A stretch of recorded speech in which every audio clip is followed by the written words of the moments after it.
Hello दोस्तों, मैं आशुतोष सिंह, समीक्षा अधिकारी, जॉब मंत्रा के इस यूट्यूब चैनल पर आप सभी का स्वागत करता हूं। और first of all, happy Dhanteras. आज 29 अक्टूबर का दिन है और धनतेरस का दिन है। मैं आशा करता हूं कि अगले साल आप लोग का धनतेरस बहुत ही अच्छा गुजरे, आप लोग के पास एक अच्छी जॉब और एक अच्छी सैलरी हो, जिससे आप सभी अपने घर पे एक अच्छी दिवाली मना सकें, आप लोगों की सभी मनोकामनाएं पूरी हों। तो इसी के साथ एक हैप्पी धनतेरस। और चलिए शुरू करते हैं। तो आज हम डिस्कस करेंगे पेपर नंबर 4, जो कि ग्रुप सी एग्जाम जो 2022 में हुआ था उसका पेपर है। ग्रुप सी एग्जाम मतलब junior assistant and paid apprentice. ठीक, तो यहाँ पे हम केवल उसके जनरल स्टडीज जो सेक्शन है केवल उसी को डिस्कस करेंगे, उसके 25 क्वेश्चंस को डिटेल में डिस्कस करेंगे। तो चलिए आइए शुरू करते हैं। इस पेपर पे आप लोग खासा ध्यान दीजिएगा, क्योंकि ये पेपर हाल फिलहाल में करवाया गया था, तो आपके जो पेपर आएंगे इस साल वो इसी के जैसे होंगे। तो हमारा पहला क्वेश्चन है, व्हेन वाज स्वामित्व scheme of government of India launch in the country, अर्थात भारत सरकार की स्वामित्व योजना देश भर में कब शुरू की गई? तो इसका सही होगा आंसर ऑप्शन डी, 2021 में। तो स्वामित्व योजना है क्या और कब लॉन्च की गई? तो पहले ये देखिए, राष्ट्रीय पंचायती राज दिवस के पर 24 अप्रैल 2021 को शुरू की गई स्वामित्व योजना। पहली बात तो ये, कब राष्ट्रीय पंचायती राज दिवस होता कब है हर साल? 24 अप्रैल को। तो 24 अप्रैल तो तारीख थी, लेकिन इसी साल 2021 को शुरू की गई स्वामित्व योजना। ठीक, तो स्वामित्व योजना पंचायती राज मंत्रालय की एक केंद्रीकृत योजना है। इस योजना के तहत ड्रोन और दूसरी तकनीकों से जमीन का सर्वेक्षण करके संपत्ति कार्ड जारी किए जाते हैं। ठीक, इस योजना के तहत संपत्ति से जुड़े विवादों और कानूनी मामलों को कम किया जाता है। इस योजना के तहत ग्रामीण इलाकों में रहने वाले लोग ऋण और दूसरे वित्तीय लाभ ले सकते हैं। तो होता क्या है कि पंचायती राज मंत्रालय के द्वारा ड्रोन और दूसरी तकनीकों का इस्तेमाल किया जाता है। जैसे गांव में एक बहुत बड़ी जमीन है, इसमें सबका हिस्सा है, ये इनका हिस्सा है, ये किसी और के नाम पे है, तो ड्रोन के द्वारा उसकी मैपिंग की जाती है उस पूरे इलाके की, और सबको संपत्ति कार्ड दिए जाते हैं कि आपकी जमीन यहाँ पे, आपकी जमीन यहाँ पे, और डिजिटल रिकॉर्ड तैयार कर दिया जाता है।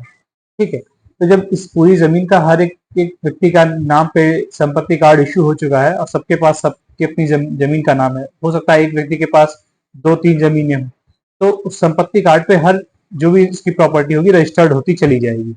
तो कल कोई भी वाद विवाद होगा तो उसे सुलझाने में आसानी होगी, कोर्ट में केसेस कम होने शुरू हो जाएंगे, क्योंकि आप लोग को पता है कि नॉर्थ इंडिया में जमीन का केस बहुत ज्यादा होता है, खासकर यूपी बिहार में। ठीक, और इसके द्वारा क्या होगा, जब आपकी जमीन तय हो जाएगी तो आप उस संपत्ति कार्ड के आधार पर बैंकों से ऋण ले सकेंगे और दूसरे वित्तीय लाभ भी ले सकेंगे। तो इसलिए स्वामित्व योजना लॉन्च की गई थी। बहुत ही महत्वाकांक्षी योजना है मोदी सरकार की ये। तो हम कुछ और भी योजनाओं को यहाँ डिस्कस करेंगे। जैसे इस साल 2024 में 23 जुलाई को कुछ योजनाएं लॉन्च की गई थी भारत सरकार के द्वारा। जैसे एक विकसित भारत 2047, ये पूरी स्कीम का नाम है, ये भी लॉन्च किया गया था। रूफटॉप सोलराइजेशन स्कीम, जिसे पीएम सूर्य घर मुफ्त बिजली योजना भी कहते हैं। फिर कंप्रहेंसिव इंटर्नशिप अपॉर्चुनिटी स्कीम, ये बहुत ही इंपॉर्टेंट है, इस बार काफी बजट में इसका डिस्कशन हुआ। इंटर्नशिप करवाने के लिए ये स्कीम लॉन्च की गई है कि हर महीने युवाओं को 5,000 रुपए दिए जाएंगे। और फिर आत्मनिर्भर ऑयल सीड्स अभियान, एक ये है। फिर प्रधानमंत्री जनजातीय उन्नत ग्राम अभियान, ये 5 स्कीम्स हैं। इन सभी स्कीम्स को एक ही डेट को लॉन्च किया गया है, वो है 23 जुलाई 2024। तो आई होप आप इसे याद रखेंगे। और एक और इम्पोर्टेंट स्कीम है अग्निपथ स्कीम, आप लोग जरूर जान रहे होंगे। सेना में अग्निवीरों की भर्ती करने के लिए ये स्कीम लॉन्च की गई थी 14 जून 2022 को। ठीक, ये सब कुछ इंपॉर्टेंट स्कीम है जो लेटेस्ट में मोदी गवर्नमेंट के द्वारा लॉन्च की गई। ऐसे तो मैं प्रीवियस स्लाइड्स में बता चुका हूँ कि कौन कौन सी 2014 से लेकर 16 तक इंपॉर्टेंट स्कीम्स लॉन्च की गई थी। आई होप आप उसे भी देख लेंगे, पहला लेक्चर उसी से संबंधित था। दूसरा क्वेश्चन है, the pollutant which move downwards, with percolating ground water और कॉल्ड, अर्थात जमीन में नीचे की ओर गतिमान भूजल के साथ अधोमुखी प्रदूषक क्या कहलाते हैं? तो वो कहलाते हैं लीचेट्स। अब ये होता क्या है मैं ये समझाना चाहता हूँ। आपने एक प्रोसेस सुनी होगी लीचिंग, LEACHING, लीचिंग, और इसी से बनता है लैटेराइट सॉइल। ठीक, इसका संबंध भी इसी से है। ठीक, लीचिंग का मतलब ही होता है कि वर्षा के जल के साथ, जैसे भूमि है उस पर बारिश हो रही है, बारिश हो रही है तो अत्यधिक बारिश होने के कारण जो भूमि की ऊपरी वाली परत में पोषक तत्व होते हैं वो पानी के साथ बहकर अंदर चले जाते हैं, अंडरग्राउंड चले जाते हैं, इसी को कहते हैं लीचिंग। और यही प्रोसेस बहुत सालों तक अगर होती है उस मिट्टी में, तो उस मिट्टी के जो पोषक तत्व होते हैं वो ऊपरी सतह पर न रहकर कहाँ चले जाते हैं, नीचे ग्राउंड लेवल पे काफी अंदर चले जाते हैं। तो इस तरह ऊपर जो एक सॉइल क्रिएट होती है उसे लैटेराइट सॉइल कहते हैं। ठीक है, तो ये दोनों चीजें रिलेटेड थी, लीचिंग और लैटेराइट सॉइल, उसी से बना है लीचेट्स। ठीक, देखिए इसको एक्सप्लेन करने के लिए ये फिगर मिला था, तो आप देख रहे होंगे ये लैंडफिल है, मतलब गंदगी है जो हम लोग प्रदूषक छोड़ते हैं। ठीक, इनसे केमिकल्स बह बह के एक ये पाउंड है इसमें इकट्ठा हो गए। ठीक है, फिर बाद में क्या हुआ, लीचिंग प्रोसेस के थ्रू ये अंडरग्राउंड जाने लगे। ठीक, और पास में एक जो तालाब था उसको कंटेमिनेट कर दिए, जो ग्राउंड वाटर था उसे कंटेमिनेट कर दिए। ठीक, और अगर आप फिर से ट्यूबवेल के थ्रू इस जल को निकाल के आप सिंचाई करते हैं तो आपकी जो फसल होती है वो भी कंटेमिनेटेड होती है उस प्रदूषक के कारण। तो सोचिए कैसे ये काम करते हैं, देखिए इसे कहते हैं लीचेट्स। ठीक, जो प्रदूषक बह के पृथ्वी के अंदर चले जाते हैं। ठीक, इसे कहते हैं लीचेट्स। आई होप आपको ये बात चीज समझ में आ गई होगी। ये एक फिगर से एक्सप्लेन करना आसान था इसलिए मैंने इसे लगाया। अपने नेक्स्ट क्वेश्चन पे चलते हैं अब, कि the busiest sea route also known as the big trunk route runs through, अर्थात व्यस्तम समुद्री मार्ग जो बिग ट्रंक रूट के नाम से भी जाना जाता है, कहाँ से होकर गुजरता है? तो नॉर्थ पैसिफिक नहीं, मेडिटेरेनियन नहीं, नॉर्थ अटलांटिक, जी हाँ नॉर्थ अटलांटिक होगा। ठीक, देखिए दुनिया में बहुत सारे समुद्री जलमार्ग हैं। ठीक, बहुत से समुद्री जलमार्ग है दुनिया में, लेकिन सबसे ज्यादा जो व्यस्ततम है पूरे दुनिया में वो ये है, ये आपका अटलांटिक ओशियन है, ऊपर से नीचे तक ये एस शेप में है अटलांटिक ओशियन। ठीक, ये है पैसिफिक ओशियन और ये है अटलांटिक ओशियन। तो अटलांटिक ओशियन के ये जो नॉर्थ वाला हिस्सा है ना, ये दुनिया का सबसे व्यस्ततम समुद्री रूट है ये हिस्सा। ठीक, ऐसा क्यों है, क्योंकि यहाँ पर एक तरफ अमेरिका जो महाद्वीप है उसका व्यस्त सबसे प्रॉस्परस एरिया है। ठीक है, जो ईस्टर्न जो पूर्वी क्षेत्र है नॉर्थ अमेरिका का, एक ये पड़ता है। दूसरी ओर इस महासागर के पड़ता है यूरोप का पश्चिमी हिस्सा। ये दोनों बहुत ही प्रॉस्परस हैं और यहाँ पर बहुत सारे बंदरगाह हैं जो चौबीसों माह खुले होते हैं, तो इनका आपस में व्यापार बहुत ज्यादा होता है।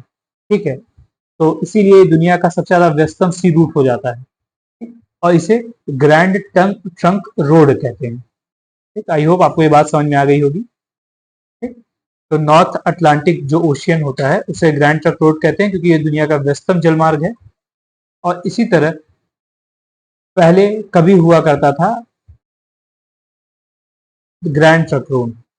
ठीक है, ये वो सी रूट था और ये ग्रैंड ट्रंक रोड है।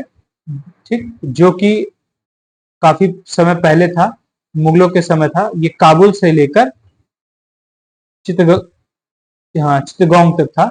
ठीक, ये काफी लंबा ये सड़क मार्ग था।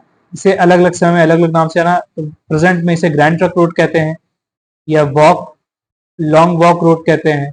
इससे पहले बादशाही सड़क भी कहे हैं, सड़क ए आजम कहा गया है, शाह रह ए आजम कहा गया है, उत्तर पाथ कहा गया है। ठीक है, इस रोड को अलग अलग नामों से भी जाना गया। आपने सुना होगा ग्रैंड ट्रंक रोड का नाम, जो कि काबुल से लेके चित्तगोंग तक जाता है। ठीक, आप बताइएगा कि इसका निर्माण किसने करवाया था? शेर शाह सूरी ने इसका निर्माण करवाया था। ठीक, तो चलिए अपने नेक्स्ट क्वेश्चन पे चलते हैं। हमारा आज का नेक्स्ट क्वेश्चन है, the Buddha's teaching have been reconstructed from stories found mainly in the, अर्थात बुद्ध की शिक्षाएं कथाओं से पूर्व रचित की गई हैं जो मुख्यतः में पाई जाती हैं। भगवत गीता नहीं, ये हिंदू धर्म से संबंधित है। कुरान नहीं, इस्लाम से संबंधित है। बोधिसत्व नहीं, हाँ बुद्ध से संबंधित है बोधिसत्व, लेकिन इसमें बुद्ध की टीचिंग्स नहीं है। बुद्ध की टीचिंग्स कहाँ है? सुत्त पिटक में। ठीक, तो देखिए त्रिपिटक जो है ये बौद्ध धर्म के प्रमुख ग्रंथ हैं और ये पाली भाषा में लिखे गए हैं। पहला पॉइंट तो ये कि त्रिपिटक क्या है, बौद्ध धर्म के सबसे महत्वपूर्ण ग्रंथ है और ये पाली भाषा में लिखे गए हैं। तो इस त्रिपिटक कहा गया है क्योंकि इसके अंदर तीन खंड आते हैं, एक विनय पिटक, सुत्त पिटक और अभिधम्म पिटक। ये तीन अलग अलग किताबें हैं और इन ठीक इनमें तीन अलग अलग चीजों के बारे में बात की गई है। तो जो सुत्त पिटक होता है, सुत्त पिटक को प्रवचन टोकरी भी कहा जाता है क्योंकि माना जाता है कि बुद्ध की शिक्षाओं को इसी में रखा गया है, सुत्त पिटक में। ठीक, देखिए मैंने फिगर भी लगाया है कि बौद्ध धर्म से संबंधित त्रिपिटक, सुत्त पिटक, विनय पिटक, अभिधम्म पिटक। ठीक, तो यहाँ पे जो सुत्त पिटक है इसमें बौद्ध धर्म की शिक्षाएं हैं, यही आपके एग्जाम में पूछा गया है। ठीक, तो पिटक जो है वो पाली भाषा में लिखे गए हैं। तो चलिए अपने नेक्स्ट क्वेश्चन पे चलते हैं कि who amongst the following is the daughter of one of the most important ruler in early Indian history? Chandragupta second, अर्थात निम्नलिखित में से कौन प्रारंभिक भारतीय इतिहास के सर्वाधिक महत्वपूर्ण शासकों में से एक चंद्रगुप्त द्वितीय की पुत्री थी? पूछा जाए चंद्रगुप्त द्वितीय की पुत्री का नाम, तो वो थी प्रभावती गुप्त। अब चंद्रगुप्त द्वितीय जो गुप्त साम्राज्य के दूसरे शासक थे, बहुत ही इंपॉर्टेंट शासक थे। तो इनसे संबंधित जितने भी इंपॉर्टेंट फैक्ट थे मैंने यहाँ पे सारे एक साथ कंपाइल कर दिए हैं। आई होप आपको ये चीज अच्छी लगेगी कि चंद्रगुप्त द्वितीय को विक्रमादित्य नाम से भी जाना जाता था। ठीक, तो ये एग्जाम से पूछा जाता है कि विक्रमादित्य किसका सरनेम, मतलब किसको कहा जाता है, तो चंद्रगुप्त द्वितीय को कहा जाता है। चंद्रगुप्त द्वितीय ने ही गुप्त संवत की शुरुआत की थी। उन्होंने अपनी दूसरी राजधानी उज्जैनी बनाई थी। ठीक, और चंद्रगुप्त द्वितीय विद्वानों के संरक्षण दिए थे और उन्हीं के दरबार में नवरत्न रहते थे। चंद्रगुप्त द्वितीय ने अपने राज्य का विस्तार करने के लिए वैवाहिक संबंध बनाए। किसके साथ? नागाओं और वाकाटकों के साथ वैवाहिक संबंध बनाए इन्होंने। तो इनकी बेटी हुई प्रभावती गुप्त। तो आगे इन्होंने क्या किया, प्रभावती गुप्त का भी विवाह दूसरे वंशों के साथ किया। ठीक, तो प्रभावती गुप्त का विवाह इन्होंने महाराष्ट्र के वाकाटक शासक रुद्रसेन द्वितीय के साथ किया था। आगे चल के रुद्रसेन द्वितीय की भी मृत्यु हो जाती है। ठीक है, वो एक अलग कहानी है। फिलहाल ये चंद्रगुप्त द्वितीय से संबंधित जो फैक्ट्स हैं, चंद्रगुप्त द्वितीय ने मालवा, गुजरात और सौराष्ट्र के शकों के क्षेत्रों पर जीत हासिल की थी। ये पूछा था शकों को किसने पराजित किया था, तो चंद्रगुप्त द्वितीय ने किया था। आधुनिक विद्वान आमतौर पर उन्हें दिल्ली लौह स्तंभ शिलालेख के राजा चंद्र के साथ पहचानते हैं। तो ये पूछा जाता है दिल्ली में जो लौह स्तंभ है मेहरौली का, उसका संबंध किससे है? चंद्रगुप्त द्वितीय से है। भारत के स्वर्णिम युग कहा जाता है, इनके प्राचीन भारत का जो स्वर्णिम युग है वो चंद्रगुप्त द्वितीय के काल को कहा जाता है क्योंकि उनके शासन के दौरान कला, वास्तुकला और मूर्तिकला का विकास हुआ और प्राचीन भारत की सांस्कृतिक विकास अपने चरम पर पहुंच गई थी, जिस कारण से चंद्रगुप्त द्वितीय के काल को भारत का स्वर्णिम युग कहा जाता है। ठीक, तो ये कुछ इंपॉर्टेंट फैक्ट्स थे चंद्रगुप्त द्वितीय से संबंधित। आई होप आपको ये बातें पता होंगी। अगर नहीं पता है तो आप नोट डाउन कर लीजिए, आपके लिए काफी हेल्पफुल रहेंगी। फिर अगला क्वेश्चन है, genes are distinct pieces of, अर्थात जीन किसके विशिष्ट अंग होते हैं? प्लाज्मा, सेल्स, क्रोमोसोम या डीएनए? तो डीएनए। ठीक, तो ये देखिए एक सेल है, सेल में है न्यूक्लियस। ठीक, इस न्यूक्लियस में पाया जाता है क्रोमोसोम और इस क्रोमोसोम्स जो होते हैं इसमें होती है जीन्स। ठीक, और डीएनए। तो जीन्स वो बेसिक यूनिट होती हैं हेरिडिटी की, मतलब वंशानुगत की, जो कि पास डाउन होती हैं पेरेंट्स से अपने बच्चों में, मतलब माता पिता से अपने बच्चों में जो लक्षण जाते हैं वंशानुगत, उसकी जो बेसिक यूनिट होती है वो जीन्स होती है। ठीक, फिर जीन्स बने किससे होते हैं? डीएनए से। ठीक, जो कि लोकेटेड होते हैं क्रोमोसोम में। ठीक, तो जीन्स देखिए यहाँ पर किससे बने हैं? डीएनए से बने हुए हैं और जो कि कहाँ पे रहते हैं? क्रोमोसोम्स में रहते हैं। क्रोमोसोम्स कहाँ पाए जाते हैं? सेल के न्यूक्लियस में पाए जाते हैं। ठीक, आई होप आपको ये फिगर समझ में आ रहा होगा, बहुत ही रिलेटेबल फिगर है। आपके लिए मैं मेहनत करके यही अच्छी अच्छी चीजें लाता रहता हूँ, फिगर्स, फैक्ट्स। आई होप आपको ये इनिशिएटिव अच्छा लगेगा, कमेंट बॉक्स में जरूर बताइएगा। ठीक है, और जीन्स होते क्या हैं? They contain information for making protein. वो अपने अंदर इंफॉर्मेशन को रखते हैं प्रोटीन बनाने की। कौन से प्रोटीन? जो डिटरमाइन करते हैं, बताते हैं कि आपके फिजिकल ट्रेट्स, मतलब शारीरिक जो भी आपके चीजें होंगी वो कैसे होंगी। जैसे आपके बाल कैसे होंगे, आपकी आंखों का कलर क्या होगा, ये सब कौन बताते हैं? जीन्स तय करते हैं। ठीक, तो आई होप आपके क्वेश्चन समझ में आ गया होगा। तो जीन्स किसके डिस्टिंक्ट पीसेस होते हैं? डीएनए के। ठीक, चलिए अपने नेक्स्ट क्वेश्चन पे चलते हैं। क्वेश्चन नंबर 8 है कि ये सूची एक दी हुई है, ये बायोलॉजी की डिफरेंट फिनोमिनाज हैं। ठीक है, और सूची दी हुई है 2 कि ये क्या क्या होती है। तो जब मैं इसे पहली बार देखा तो मैं भी थोड़ा सा चकरा गया, फिर जैसा ध्यान से देखा तो मुझे कुछ चीजें पता थी। जैसे एक्सटिंक्शन, विलोपन, ये आप लोग को पता होगा। विलोप मतलब क्या होता है? कि किसी जो स्पीसीज होती है उसका लॉस हो जाना, लॉस ऑफ स्पीसीज।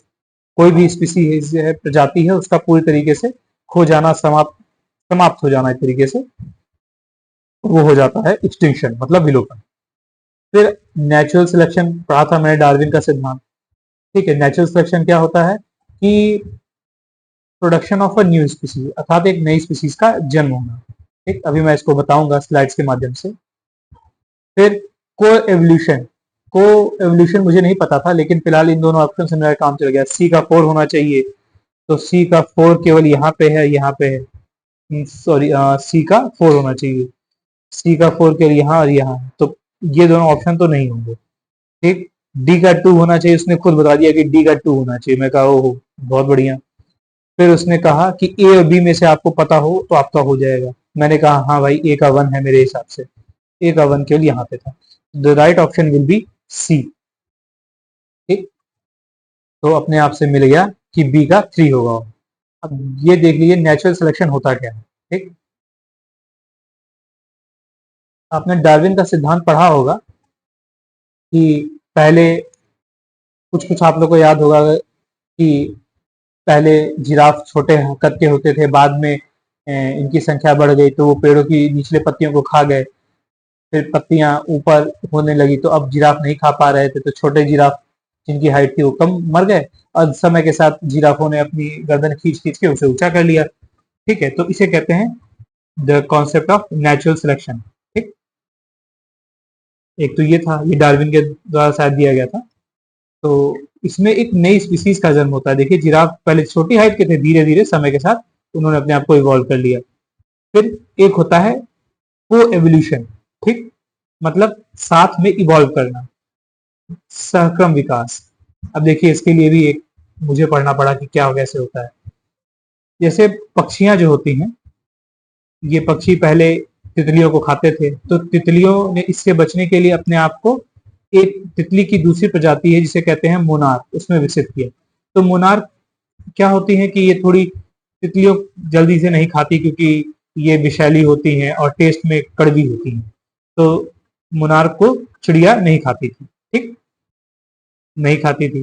तो चिड़ियों, ये तितलियां थी, उन्होंने अपने आप को मोनार्क में विकसित किया धीरे धीरे। देखने में ये मोनार्क जैसी लगने लगी। ठीक, तो चिड़ियों को बड़ी दिक्कत हुई, चिड़िया अब पहचान ही नहीं पा रही थी। तो चिड़ियाओं ने धीरे धीरे अपने अंदर विकास किया उस चीज का, जिससे वो पहचान सके कि तितली कौन है और मोनार्क कौन है। तो आपने देखा कि मतलब तितली ने विकास किया है मोनार्क में, तो उसी को देखा देखी जो पक्षी था, चिड़िया, उसने भी विकास कर लिया कि मोनार्क कौन है और तितली कौन है। ठीक है, तो इसे कहते हैं को एवोल्यूशन। ठीक, साथ साथ में विकास करना। तो इस प्रकार से अब आपको ये चीजें समझ में आ गई होंगी कि को एवोल्यूशन क्या है, ठीक, और नेचुरल सिलेक्शन क्या है। तो अपने नेक्स्ट क्वेश्चन पे चलते हैं। हमारा अगला क्वेश्चन है, ecology is the study of, अर्थात इकोलॉजी अध्ययन होता है। इकोलॉजी अध्ययन होता है way in which organism interact with each other and with their non living surrounding. तो देखिए, इकोलॉजी से संबंधित कुछ बातें हैं जो मैंने यहाँ पे एक जगह कर दी है।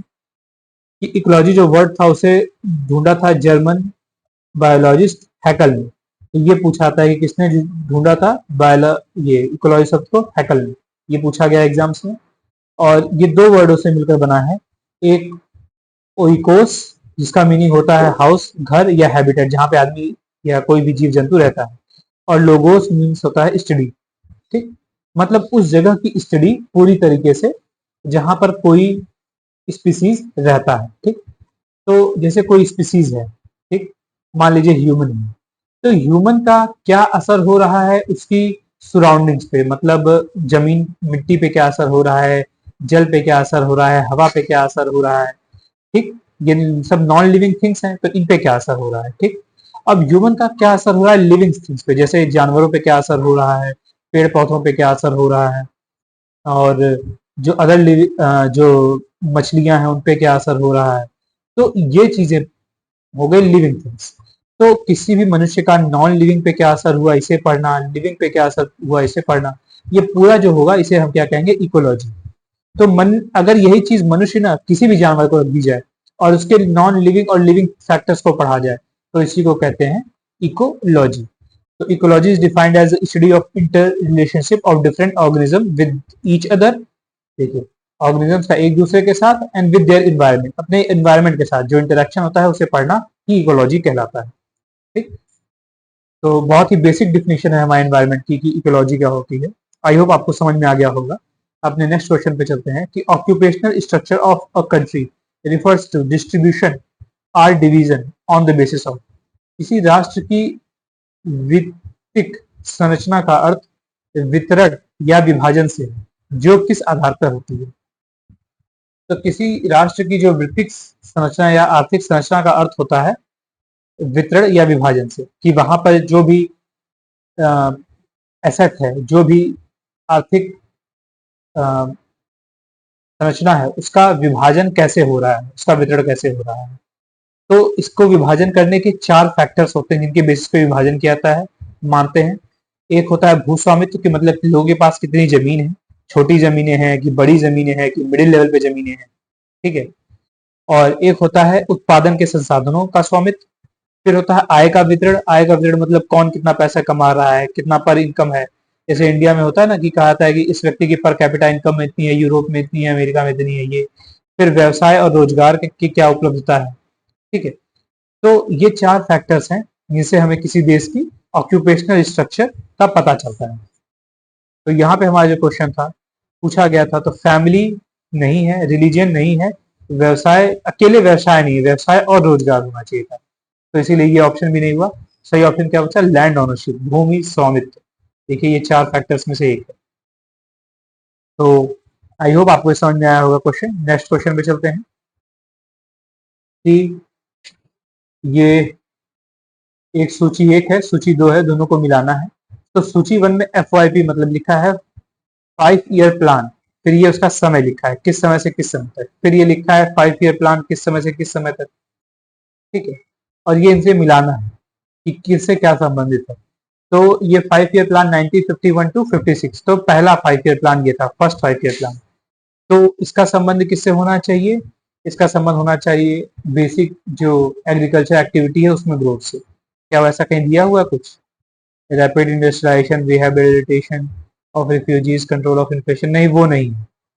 प्राइवेट सेक्टर पार्टनरशिप, नहीं नहीं, तो फिर होगा क्या, फिर होना चाहिए कि रिफ्यूजीज और rehabilitation of refugees and control of inflation. जब देश आजाद हुआ था तो भारत में बहुत सारे शरणार्थी आए थे, तो उनको पुनर्निवास करना और जो महंगाई थी उसको कंट्रोल करना, ये पहले जो फर्स्ट 5 ईयर प्लान था उसका उद्देश्य हो गया। फिर फिर ये है सेकेंड 5 ईयर प्लान। ठीक, इसका कार्यकाल था 1956 से 1961 तक। तो इसका जो मेन फोकस था वो था रैपिड इंडस्ट्रियलाइजेशन पे। ठीक, अब देखिए क्या इन दोनों से हमारा काम चल जा रहा है। ए का होगा 3, ए का होगा 3, ओहो, option D is the right answer. ठीक, देखिए ऐसे हमारा हो गया पूरा। तो अब मिल जाएगा, सी का आंसर क्या था, 1 होगा, मतलब faster and inclusive growth. D का आंसर क्या होगा, 4 होगा। आपके ऑप्शन सही मिल गया, बिल्कुल सही। तो इस तरह से इस क्वेश्चन को हमने कर लिया। आपको सारी चीजें नहीं पता होनी थी, शुरुआत के कुछ जो 5 ईयर प्लान थे उनके बारे में पता होता तो भी आप इस क्वेश्चन को कर लेते। ठीक, तो अब देखिए इससे संबंधित मैं कुछ स्लाइड लगाया हूँ। जैसे कि फर्स्ट 5 ईयर प्लान किस समय से किस समय था। देश जब आजाद हुआ 1951 से 56 तक 5 सालों तक था। उस समय प्राइम मिनिस्टर थे देश के जवाहरलाल नेहरू। ये बेस हैरल्ड डोमर मॉडल पे बेस्ड था, ठीक है। और इस 5 ईयर प्लान में हमारा फोकस था एग्रीकल्चर पे, ठीक। जो हमारे यहाँ बहुत ज्यादा जनसंख्या थी, आबादी थी, उसको भरण पोषण करने के लिए हमारा पहले फोकस था कि प्राइमरी सेक्टर जो एग्रीकल्चर होता है उस पर फोकस किया जाए। साथ में हमने फोकस किया कि जो शरणार्थी आ रहे हैं उनका पुनर्वास किया जाए, महंगाई को कंट्रोल किया जाए। इसी दौरान 5 आईआईटीज की स्टैब्लिशमेंट की गई थी। फिर सेकंड 5 ईयर प्लान 1956 से 1961, किसके, जवाहरलाल नेहरू के अंदर, ये भी उस समय पीएम थे। ये पीसी महाबलोनिस मॉडल पे बेस्ड था, ठीक। इसका मेन फोकस था इंडस्ट्रियल सेक्टर पे, ठीक। और इस समय टारगेट रखा गया था कि 4.5% हम ग्रोथ पाएंगे, लेकिन हमने अचीव कितनी की थी, 4.27%। थोड़ा सा जितना मानक था उससे थोड़ा सा ही नीचे है, 4.5 के कंपेरेटिवली 4.27। फिर 11th और 12th 5 ईयर प्लान, ये भी आपके क्वेश्चन में पूछा गया है। तो जो 11वां और 12वां था, 11वें का जो कार्यकाल था वो था 2007 से 2012 तक। तो आपको पता होगा उस समय प्राइम मिनिस्टर थे मनमोहन सिंह। मेन फोकस था अचीव करना क्या, rapid and more inclusive growth, मतलब तेजी के साथ इंक्लूसिव ग्रोथ को भी लाना। और C Rangarajan was responsible for preparing the 11th 5 year plan. तो किसका ये मॉडल था, सी रंगराजन का। तो इस बार जो टारगेट रखा गया था वो 8% रखा गया था ग्रोथ का, और हमें मिला कितना था, 9%। देखिए एक्सपेक्टेशन से भी ज्यादा ग्रोथ रेट मिला था 11th 5 ईयर प्लान में, जो कि मनमोहन सिंह के समय आई थी। फिर 12th 5 ईयर प्लान, मतलब 12वां जो प्लान आया था 2012 से 2017 तक, और ये आखिरी 5 ईयर प्लान था। इसके बाद कोई भी 5 ईयर प्लान नहीं आया। उस समय भी लीडरशिप जो प्राइम मिनिस्टर थे देश के मनमोहन सिंह ही थे। और इसका मेन थीम था faster and more inclusive and sustainable growth. वहां था फास्टर एंड इंक्लूसिव ग्रोथ, यहाँ था faster, more inclusive and sustainable growth. Sustainable word 12वें जो 5 ईयर प्लान है उसमें केवल आया। और इसमें जो ये था कि ग्रोथ का टारगेट रखा गया था 8%, ठीक। तो ये कुछ इंपॉर्टेंट बातें थी आपके क्वेश्चन से रिलेटेड। आई होप आप इन्हें नोट डाउन कर लेंगे या तो रिवाइज कर लेंगे बार बार देख के, ठीक। तो अपने नेक्स्ट क्वेश्चन पे आते हैं। यहाँ लिस्ट 1 है, लिस्ट 2 है। ये कुछ मेटल्स के नाम दिए हैं, जैसे कॉपर है, आयरन है, एल्यूमिनियम है और जिंक है। और ये इनके क्या है, ओर्स हैं। तो ये पूछ रहा है, मैच करवाना है। तो देखिए सबसे पहले एल्यूमिनियम का तो मुझे पता है, एल्यूमिनियम का होता है बॉक्साइट, ठीक। फिर जो पता है पहले वही करना चाहिए, ठीक, जिसपे एकदम कॉन्फिडेंस है। तो एल्यूमिनियम का क्या होता है, बॉक्साइट। ये इसका ओर होता है, ओर। और ये क्या है, मेटल्स है। फिर ये है लोहा।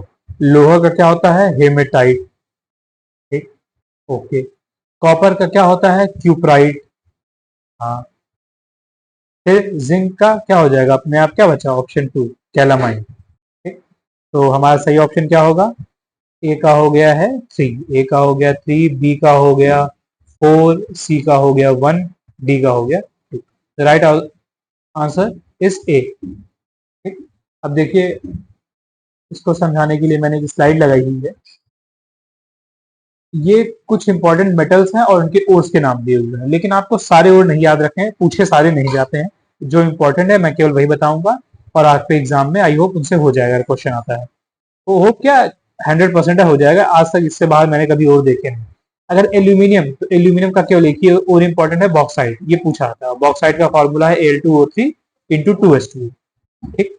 अगर आयरन पूछा था तो आयरन के तो कई इंपॉर्टेंट, ठीक है, जैसे हेमेटाइट, ये भी इंपॉर्टेंट है, मैग्नेटाइट, सीडेराइट और आयरन पाइराइट। ये चारों इंपॉर्टेंट है, और इन चारों के फॉर्मूले, फॉर्मूले भले आपको याद ना रहे लेकिन ओर्स के नाम जरूर याद रखिएगा, ठीक। कॉपर, जो कॉपर होता है उसका होता है क्यूप्राइट, ठीक। कॉपर का केवल क्यूप्राइट ही इंपॉर्टेंट है, बाकी कुछ नहीं। जिंक, जिंक का होता है इंपॉर्टेंट कैलामाइन, जो कि आपके एग्जाम में पूछा भी गया है यहाँ पे। कैलामाइन ये है, ये इंपॉर्टेंट है केवल, बाकी कुछ मत याद रखिएगा। सोडियम का होता है रॉक सॉल्ट, ठीक। अगर रॉक सॉल्ट पूछा जाएगा किसका हो रहा है, सोडियम का। वही लेड, लेड का होता है गैलेना, पीबी, पीबी का क्या होता है, गैलेना, ठीक। फिर उसके बाद ये कुछ और भी मेटल्स और उनके और के नाम दिए हुए हैं। अब जैसे पूछा जाए आपसे सिल्वर, सिल्वर का क्या होता है? अर्जेंटाइट। सिल्वर का पूछा जाएगा तो आप नाम लेंगे अर्जेंटाइट का केवल। ठीक, ये सिल्वर का ओर है। ठीक, गोल्ड का पूछा जाए तो गोल्ड का मैंने देखा नहीं है कि पूछा गया हो। ठीक है, क्लेवेराइट आप याद रखिएगा। मर्क्यूरी का बड़ा इंपॉर्टेंट है, मर्क्यूरी का होता है सिनेबार, कई बार एग्जाम से पूछा गया, मर्क्यूरी का क्या होता है? सिनेबार। ठीक, मैग्नीशियम का होता है डोलोमाइट और कार्डेनाइट। डोलोमाइट और कार्डेनाइट किसका होता है? मैग्नीशियम का, इंपॉर्टेंट है दोनों। कैल्शियम का क्या होता है? लाइमस्टोन और जिप्सम, ये याद रखिएगा। जिप्सम किसका और होता है या किससे बनता है? कैल्शियम से बनता है। ठीक, और लाइमस्टोन भी कैल्शियम का और है। ठीक, तो ये कुछ इंपॉर्टेंट मेटल्स और उनके ओर्स थे, आप इन्हें नोट डाउन कर लीजिएगा। बहुत ही मैथ से मैं ढूंढ ढूंढ के लेके आता हूँ। ठीक है, तो अपने नेक्स्ट क्वेश्चन पे चलते हैं। देखिए बहुत ज़्यादा मैच द फॉलोइंग आई है 2022 के पेपर में, जो मैंने इससे पहले स्टेनो 2022 का पेपर कराया था, अगर आपने ना देखा हो तो कर लीजिएगा। उसमें भी मैंने देखा 4 या 5 क्वेश्चन आए थे मैच द फॉलोइंग से, और इस पेपर में भी यही आया हुआ है, मैच द फॉलोइंग ज़्यादा आए। ठीक है, तो जो इस साल पेपर होना है 2024 में एनटीए जो करवाएगी, ठीक, तो आई होप उसमें भी आपको मैच द फॉलोइंग देखने को मिलेंगे। और मैच द फॉलोइंग मैं सही बताऊं तो आसान ज्यादा होता है, क्योंकि इसमें अगर आपको एक दो बातें ही पता है तो आपका सब कुछ हो जाता है। जैसे अब यहाँ पे ये कंप्यूटर से क्वेश्चन है, तो ये पूछा गया है टेक्नोलॉजी का नाम और ये किससे संबंधित है। तो मुझे पता था HTTP। HTTP क्या है? एक प्रोटोकॉल है, हाइपर टेक्स्ट ट्रांसफर प्रोटोकॉल। ठीक, फिर ट्विस्टेड जो पेयर केबल है वो अनगाइडेड है, स्विचिंग है या गाइडेड? तो जो ट्विस्टेड पेयर केबल, जो भी केबल होती है वो गाइडेड ही होती है। अगर उनमें केबल सब लगा हुआ है तो क्या है? गाइडेड है, मीडिया है। ठीक, सैटेलाइट कम्युनिकेशन क्या है? अनगाइडेड है। ठीक है, इनको कोई गाइडेड नहीं होता, इनका कम्युनिकेशन क्या होती है? अनगाइडेड होती है। तब सर्किट क्या बचा? बस एक ही चीज बची, स्विचिंग टेक्निक होती है सर्किट। ठीक, तो इस प्रकार से ए का क्या हो गया? 3 हो गया। ठीक है, बी का हो गया 4, सी का हो गया है 1। ए का 3, बी का 4, सी का 1, डी का 2। The right option will B D. मैं ए टिक करने जा रहा था, सही नहीं होगा, D will be the right answer. तो मैं आपको कंप्यूटर के बारे में कुछ इंपॉर्टेंट फैक्ट्स बता दूंगा एग्जाम से पहले। ठीक है, कंपाइल कर दूंगा मैं अपने एक्सपीरियंस के हिसाब से। तो ये देखिए कुछ इंपॉर्टेंट प्रोटोकॉल्स और उनके नाम लिखे हुए हैं। जैसे FTP बहुत इंपॉर्टेंट प्रोटोकॉल है, इसका फुल फॉर्म होता है फाइल ट्रांसफर प्रोटोकॉल। फिर होता है HTTP, hyper text transfer protocol. HTTPS सब कुछ है HTTP जैसा, बस S लग गया है तो S का मतलब बढ़ जाता है secure. Hyper text transfer protocol ऊपर से ही आया है, फिर सिक्योर लग गया है S का मतलब। फिर IMAP internet message access protocol. NTTP network time protocol. POP3 ये इंपॉर्टेंट है, पोस्ट ऑफिस प्रोटोकॉल। ठीक, स्काईपी सी जो SMTP, हाँ SMTP इंपॉर्टेंट है, सिंपल मेल ट्रांसफर प्रोटोकॉल। ठीक, टेलनेट इंपॉर्टेंट है, टर्मिनल नेटवर्क। ठीक, फिर IP जानते होंगे, इंटरनेट प्रोटोकॉल जो होता है। ठीक, ये PPTP मतलब point to point tunnelling protocol. ठीक, ये कुछ इंपॉर्टेंट प्रोटोकॉल्स के नाम है। ठीक, जिसमें मैंने रेड लगाया है केवल वही इंपॉर्टेंट है, बाकी तो बहुत सारे प्रोटोकॉल हैं। ठीक, फिर एक और चीज थी कि टाइप्स ऑफ मीडिया। मीडिया दो तरह की होती है, एक गाइडेड एक अनगाइडेड। ये कंप्यूटर के टॉपिक्स हैं। गाइडेड में आती है जहां भी केबल हो, जैसे twisted pair cable, coaxial cable, optical fibre cable. तो जो भी केबल्स होती हैं वो गाइडेड होती हैं। स्ट्रिप लाइन ये भी गाइडेड में आती है, और माइक्रो स्ट्रिप लाइन ये भी एक तरह की केबल्स ही होती हैं, स्ट्रिप लाइंस। तो ये सब क्या है? गाइडेड है। और अनगाइडेड में रेडियो वेव्स, माइक्रोवेव्स, इंफ्रारेड, तो जो भी वेव्स होती है ना वो सभी किस में आती हैं? अनगाइडेड में आती हैं। तो जो सैटेलाइट कम्युनिकेशन था अभी हमने क्वेश्चन में देखा, तो सैटेलाइट कम्युनिकेशन किससे होता है? एक वेव्स के थ्रू होता है, तो क्या हो जाता है? अनगाइडेड हो जाता है। इसीलिए सैटेलाइट कम्युनिकेशन क्या हो जाएगा? एक अनगाइडेड मीडिया हो जाएगा।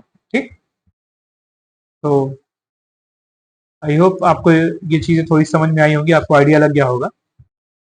नेक्स्ट क्वेश्चन पे चलते हैं कि supersonic airplanes generate shock wave known as. Supersonic हवाई जहाज प्रज्ञाती तरंगे सृजित करते हैं, ये क्या कहलाते हैं? ठीक, ये जो तरंगे जनरेट होती हैं इन्हें कहते हैं सोनिक बूम। देखिए ये एक सुपरसोनिक हवाई जहाज है, मतलब फाइटर जेट है। जब ये सुपरसोनिक, ये पहले सिंपल स्पीड में चल रहा होगा, तब तक इसने अपनी स्पीड बढ़ा के सुपरसोनिक कर लिया। जैसे ही स्पीड अपनी सुपरसोनिक करेगा, पीछे एक कोनिकल शेप में, ठीक है, कोनिकल शेप में ऐसे जनरेट होती है शॉक वेव। ठीक, इसे क्या कहते हैं? इसे सोनिक बूम कहते हैं। ठीक, तो ये देखिए, पहले फाइटर जेट सब सोनिक स्पीड पे चल रहा था। सब सोनिक स्पीड का मतलब होता है कि जब फाइटर स्पीड की स्पीड जो साउंड की स्पीड थी उससे कम थी, उस स्पीड पे चल रहा है, तो वेव फ्रंट्स बन रहे हैं, कोई बात नहीं। फिर जब स्पीड मैक 1 हो गई, मतलब साउंड की स्पीड की जितनी हो गई, तब भी वेव फ्रंट्स बन रहे हैं, नॉर्मल बात, कोई दिक्कत नहीं। लेकिन जैसे ही स्पीड सुपरसोनिक हुई, सुपरसोनिक स्पीड होते ही वेव फ्रंट्स क्या हो गए? कोनिकल शेप में हो गए, और इसे कहते हैं शॉक वेव्स क्रिएट होती है पीछे। ठीक, और इसी को क्या कहते हैं? सोनिक बूम कहते हैं। ठीक, आई होप आपको ये चीज समझ में आ गई। फिजिक्स की फिनोमेना है। आ, ये साउंड चैप्टर से रिलेटेड टॉपिक है। अगले क्वेश्चन पे चलते हैं कि the programme that has been introduced by the Indian government to address the issue of decline child sex ratios, अर्थात बाल लिंगानुपात में गिरावट को रोकने के लिए भारत सरकार द्वारा प्रारंभ किया गया कार्यक्रम। तो बेटी पढ़ाओ योजना, बेटी पढ़ाओ अकेले कोई योजना नहीं है, सफल बेटी योजना नहीं, बेटी बचाओ बेटी पढ़ाओ, हाँ बिल्कुल सही, the right option will be C, बेटी बचाओ बेटी पढ़ाओ। तो ये एक इंपॉर्टेंट स्कीम है गवर्नमेंट की, बहुत ही महत्वाकांक्षी है, इसका नाम आपने बहुत सुना होगा। ठीक है, हर कुछ कुछ दिन पे स्कीम का नाम आता रहता है, कोई ना कोई। आपने अगर न्यूज देखते हो या अखबार पढ़ते हो तो आपको जरूर इस स्कीम का नाम देखने को मिल जाता है। इसका लोगो कुछ इस तरीके से है। ठीक है, तो 22 जनवरी 2015 को हरियाणा में प्रधानमंत्री नरेंद्र मोदी द्वारा यह स्कीम शुरू की गई थी। तो कब की गई? ये बहुत ही इंपॉर्टेंट है आपके लिए, आपके एग्जाम के लिए। और कहाँ से शुरू की गई? हरियाणा से शुरू की गई, क्योंकि हरियाणा में ही जो बेटियां हैं उनकी संख्या सबसे कम है। ठीक, तो प्रधानमंत्री मोदी ने इस बात को, इस इश्यू को एड्रेस करने के लिए हरियाणा से इस स्कीम को लॉन्च किया था। तो यह जो योजना है, ये कई मंत्रालय मिलकर इस योजना को संचालित कर रहे हैं। तो यह योजना महिला एवं बाल विकास मंत्रालय, स्वास्थ्य एवं परिवार कल्याण मंत्रालय और मानव संसाधन विकास मंत्रालय के संयुक्त प्रयासों से चलाई जाती है। ठीक, इंपॉर्टेंट बात है आपके लिए। इस योजना का मकसद लड़कियों को शिक्षित करना और उन्हें शोषण से बचाना है। इसका मकसद महिलाओं के सशक्तिकरण से जुड़े मुद्दों को भी संबोधित करना है। और एक इंपॉर्टेंट योजना है, वो इसी स्कीम के तहत चलाई जा रही है। तो इस योजना के तहत सुकन्या समृद्धि योजना, बहुत ही इंपॉर्टेंट स्कीम है, आपसे पूछा जा सकता है। सुकन्या समृद्धि योजना जो है इस स्कीम के तहत चलाई जा रही है। ठीक, तो आई होप आपको अब चीजें थोड़ा सा क्लियर हो गई होंगी, बेटी बचाओ बेटी पढ़ाओ या सुकन्या समृद्धि योजना से संबंधित, जो 2015 में मोदी जी द्वारा हरियाणा में शुरू की गई थी। तो हमारा नेक्स्ट क्वेश्चन है, ये दो लिस्ट दी हुई है, लिस्ट 1 लिस्ट 2। ये मैच द फॉलोइंग करना है। एक तरफ तो ये ट्रैवलर्स है, ट्रैवलर जो भारत में अलग अलग समय पे आए थे, और ये कहाँ से आए थे? कंट्री, जो इनकी नेटिव कंट्री थी जहां से ये बिलोंग करते थे, उनके नाम दिए गए हैं।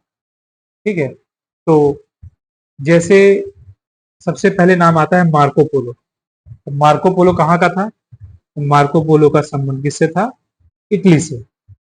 ठीक, इब्ने बतूता, गाना सुना होगा आपने, इब्ने बतूता पहन के जूता, इसका संबंध था मोरक्को से। ठीक, फ्रैंकोइस बर्नियर, देखिए नाम में ही फ्रैंकोइस है, फ्रांस है। ठीक, तो इसका संबंध कहाँ था? फ्रांस। मैंने इसलिए ऐसे बताया कि आप थोड़ा सा रिलेट करके याद रखना। अलबरूनी का संबंध कहाँ से बचा? फिर उज्बेकिस्तान।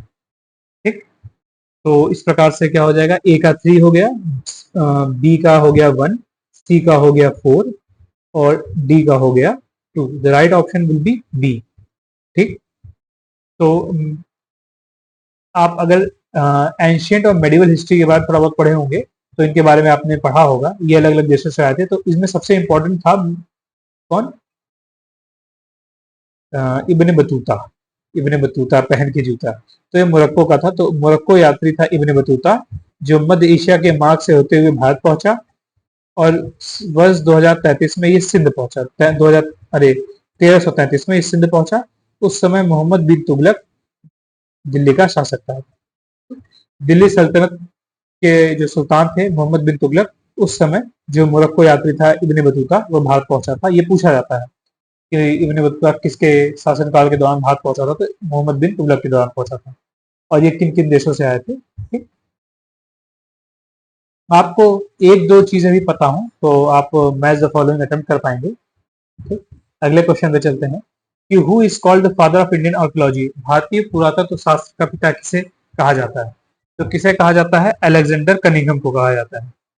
अलेक्जेंडर कनिंघम को भारतीय पुरातत्व शास्त्र का पिता कहा जाता है। ये है अलेक्जेंडर कनिंघम।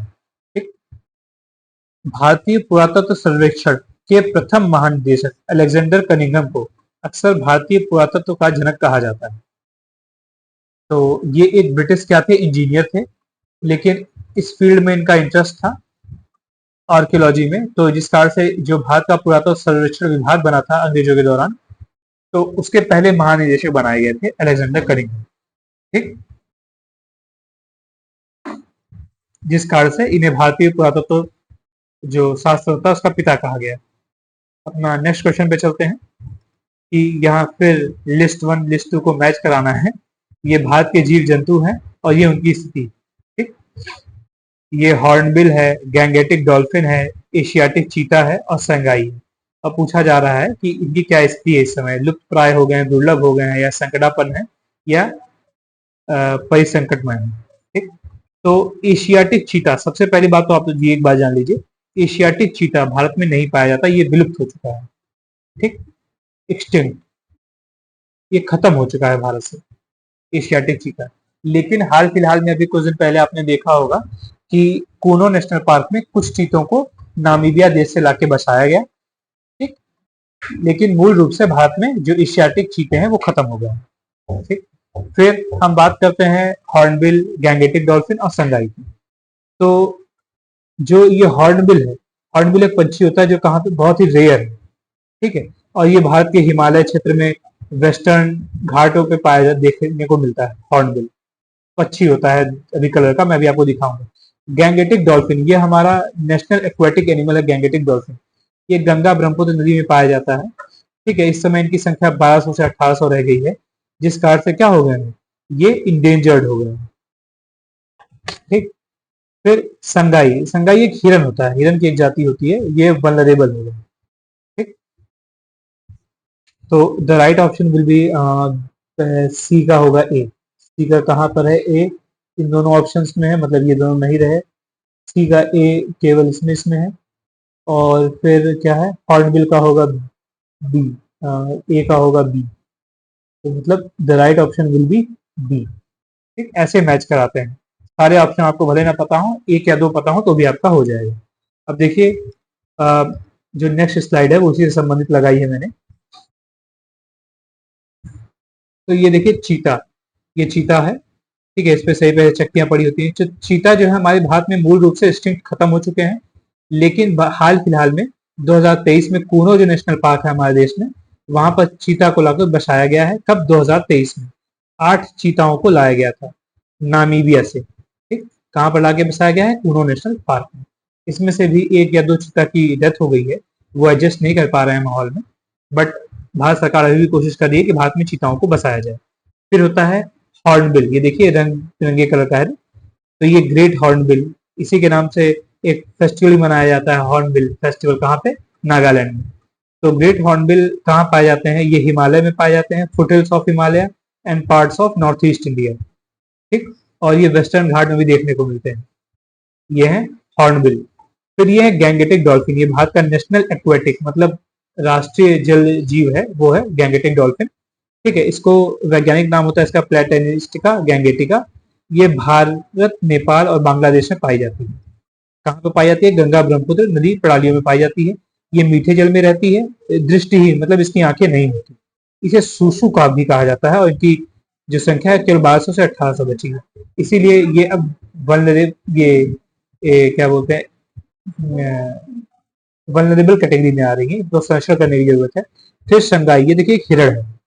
हिरण की एक गंभीर रूप से लुप्त प्राय उप प्रजाति जो भारत के मणिपुर की मूल निवासी है और इस राज्य का राजकीय पशु है। क्या? संगाई।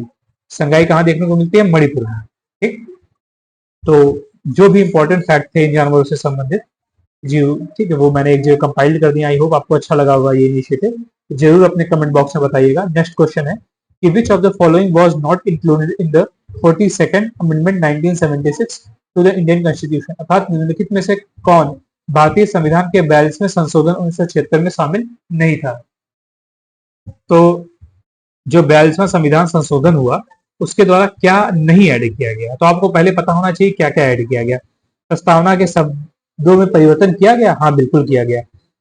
प्रस्तावना में 3 वर्ड जोड़े गए थे, एक था सोशलिस्ट, ठीक, सेक्युलर और इंटीग्रिटी। ठीक, सोशलिस्ट समाजवादी, सेक्युलर मतलब धर्मनिरपेक्ष, और इंटीग्रिटी। ठीक, ये 3 शब्द जोड़े गए थे 42वें संविधान संशोधन के द्वारा। और क्या पूछा गया है, इसके द्वारा 10 मौलिक कर्तव्यों की स्थापना की गई, हाँ बिल्कुल सही। संविधान में 10 मौलिक कर्तव्यों की स्थापना की गई। पहले क्या हुआ था कि सरदार स्वर्ण सिंह की कमेटी की रिकमेंडेशन थी, कौन, सरदार स्वर्ण सिंह की कमेटी की रिकमेंडेशन पे 42वें संविधान संशोधन के द्वारा संविधान में 10 फंडामेंटल ड्यूटीज या मौलिक कर्तव्य जोड़े गए। ठीक, जो कि कहां से लिए गए थे, रशिया से लिए गए थे, कि मतलब रशिया से ये प्रेरित थे। फिर ये पूछा गया है unity of nation change to unity and integrity of the nation. हाँ, जो हमारा जो प्रस्तावना है ना, अभी जो प्रस्तावना में पहले हमारे केवल यूनिटी शब्द था, लेकिन बाद में इसको चेंज करके क्या किया गया, यूनिटी एंड इंटीग्रिटी, जैसे बताया ना, इंटीग्रिटी वर्ड ऐड किया गया है तो वो ऐसे ही ऐड किया गया, यूनिटी एंड इंटीग्रिटी कर दिया गया। फिर फोर्थ जो स्टेटमेंट है वो ये है, reducing the voting age from 21 to 18 years, मतलब जो मतदान की आयु है उसको 21 से 18 वर्ष घटा के कर दिया गया। तो ये 42वें संविधान संशोधन के द्वारा नहीं किया गया है, ये किसके द्वारा किया गया है, 61वें 61 कॉन्स्टिट्यूशनल अमेंडमेंट है, जो 61वां संविधान संशोधन अधिनियम है उसके द्वारा, ये 1969 में आया था। हाँ, तो 61वें संविधान संशोधन के द्वारा ये प्रावधान किया गया था, 42वें के द्वारा नहीं किया गया था ये। तो हमारा सही आंसर होगा ऑप्शन डी। यही पूछा गया था कि 42वें संविधान संशोधन के द्वारा क्या बदलाव नहीं किया गया है। ठीक, तो अब हमारा नेक्स्ट क्वेश्चन होगा कि state the place where the United Nation Environment Programme अर्थात यूएनईपी हेडक्वार्टर इज लोकेटेड। ये पूछा जा रहा है यूएनईपी का हेडक्वार्टर कहाँ पे, यूनाइटेड नेशन एनवायरनमेंट प्रोग्राम का हेडक्वार्टर है केन्या नैरोबी में। केन्या एक देश है, उसकी राजधानी है नैरोबी, वहां पर है यूएनईपी का हेडक्वार्टर। आपका जो इससे प्रीवियस जो पेपर था स्टेनो 2022 का, उसमें भी पूछा गया था एक संस्था और उसका पूछ दिया गया था कि हेडक्वार्टर कहाँ पे है। तो मैंने वहां पर डिस्क्राइब में अच्छे से बताया है बहुत सारे ऑर्गेनाइजेशन और उसके हेडक्वार्टर।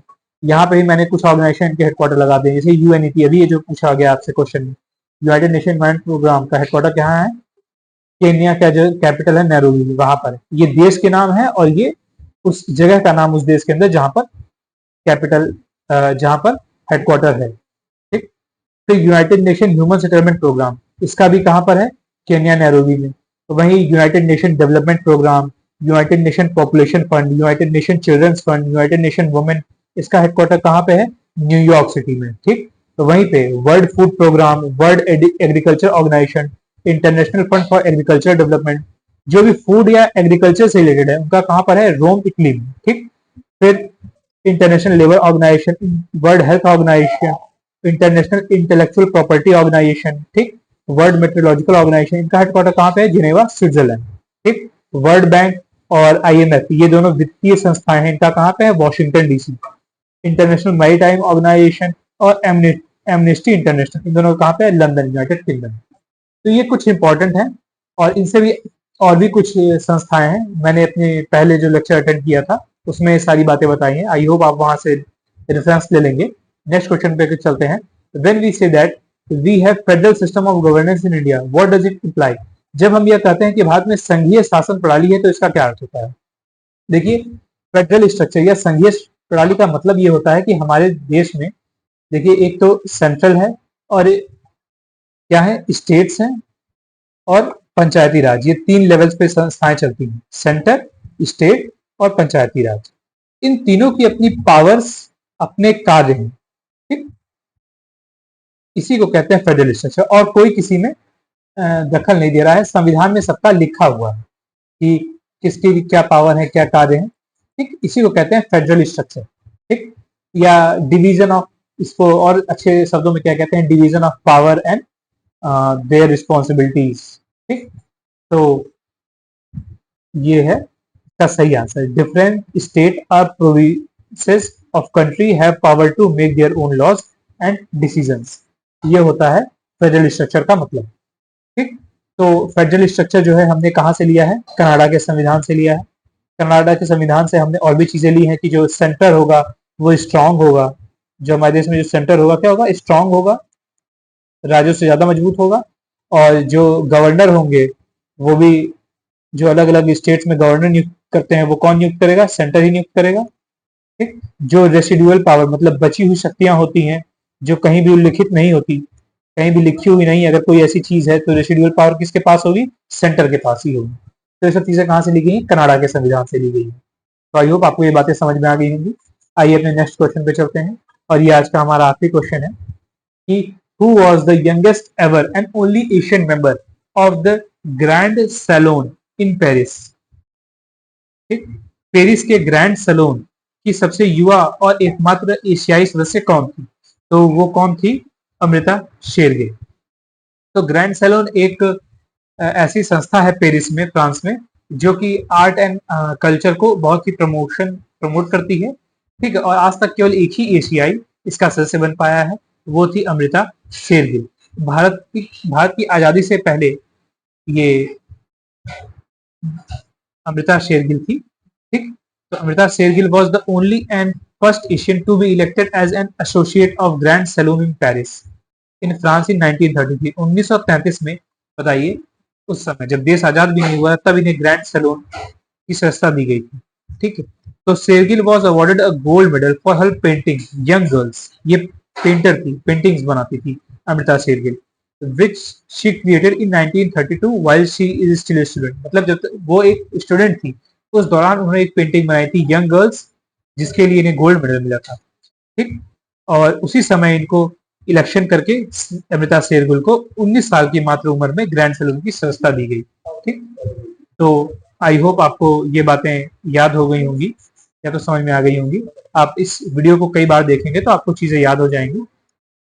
तो आज इस प्रकार से हमने अपने इस जो 4 लेक्चर थे उसमें हर एक क्वेश्चन को डिस्कस कर लिया। आई होप आपको ये चीजें अच्छी लगी होंगी। तो हमारे इस चैनल को लाइक, शेयर और सब्सक्राइब करें। ठीक है, और अपने कमेंट जरूर दें कि आपको ये वीडियोस कैसी लग रही हैं, उसके हिसाब से हम आगे और भी चीजें कर पाएंगे। ठीक, तो थैंक यू। इसी के साथ मैं आशुतोष सिंह साइन ऑफ करता हूँ।